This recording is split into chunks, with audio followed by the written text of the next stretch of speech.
Bienvenue dans cette 10e et dernière vidéo sur le domaine des pratiques managériales en salon de coiffure. Alors qu'en est-il? Il s'agit tout simplement de communication. Et cette communication, elle est primordiale pour réussir à fluidifier les relations entre vous et votre équipe. Alors vous avez deux actes distincts de management pour pouvoir bien communiquer. La première, c'est l'entretien. L'entretien, c'est quoi? C'est tout simplement un échange entre vous et votre collaborateur. Attention, dans ces entretiens professionnels, il y a toujours un objectif. Un objectif qui peut être identique avec la personne avec qui vous vous entretenez ou parfois divergent. Dans tous les cas, c'est une relation entre un décideur, un manager et son salarié. Sinon, ça s'appelle du café du commerce et on est d'égal à égal et on n'entre plus dans cette logique d'entretien professionnel. Moi, ce que je vous propose, c'est de regarder rapidement les 4 grands entretiens auxquels vous allez pouvoir être confrontés. Bien évidemment, en termes de management, vous avez une multitude d'entretiens, mais pour les coiffeurs, je retiens ces 4-là. Le premier, c'est ce qui concerne l'entretien de pilotage de l'activité. C'est quoi? C'est tout simplement faire un point avec son collaborateur sur la partie chiffrée. Effectivement, avoir un tableau de bord pour voir et évaluer les performances de son équipe va permettre, une fois en entretien, de pouvoir voir l'écart qu'il y a entre l'objectif que vous aurez fixé et ses résultats. Donc, ces entretiens de pilotage peuvent avoir lieu tous les mois, 2 mois, quoi qu'il arrive, faites-en au minimum 1 par semestre, c'est-à-dire 2 fois par an.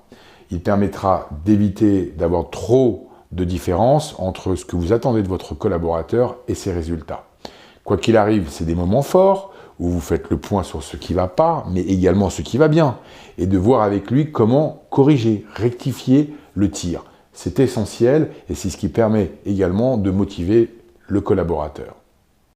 Deuxième entretien, l'entretien de recadrage. Cet entretien, vous en faites, parfois avec difficulté, il est essentiel.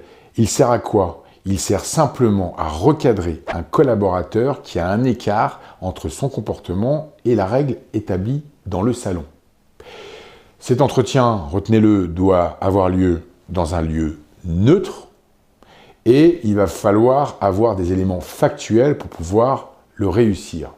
N'allez pas bille en tête dans ce type d'entretien sans vous préparer, vous risquerez d'avoir de grosses difficultés. Entretien de recrutement. Troisième entretien essentiel, celui-ci, les étapes du recrutement d'un collaborateur demandent énormément de rigueur. Vous allez devoir suivre un protocole précis avec des questions à poser et donc de pouvoir faire tester les capacités, le savoir-faire du collaborateur. Avant toute chose, pour préparer cet entretien, vous allez définir quel type de collaborateur vous recherchez et quelles sont les informations dont vous avez besoin pour pouvoir justement savoir si ça sera la bonne personne. Et donc derrière, il faut pouvoir se préparer. Quatrième et dernier entretien, qui est pour moi l'entretien de développement, l'entretien que l'on réalise une fois normalement par an. Il va permettre de faire le point, le bilan de l'année écoulée, et puis surtout de pouvoir se projeter sur l'année suivante. Retenez qu'à cet entretien, 80% du temps sera consacré à ce que le collaborateur aura envie de dire. En général, un entretien de fin d'année dure entre 1 heure et 1 heure et demie, et pendant ce temps, vous êtes là pour noter et poser des questions ouvertes afin qu'il s'exprime. Vous allez aborder tous les sujets, bien évidemment, aussi bien de la formation que de l'aspect technique, relationnel, et puis aussi des salaires. Donc il va falloir vous préparer pour savoir quoi répondre.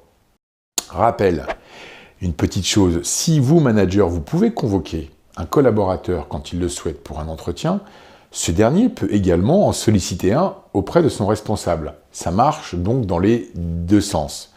Quoi qu'il en soit, les entretiens, retenez-le, se préparent, sont fixés avec des rendez-vous et donc dans des lieux calmes pour pouvoir échanger.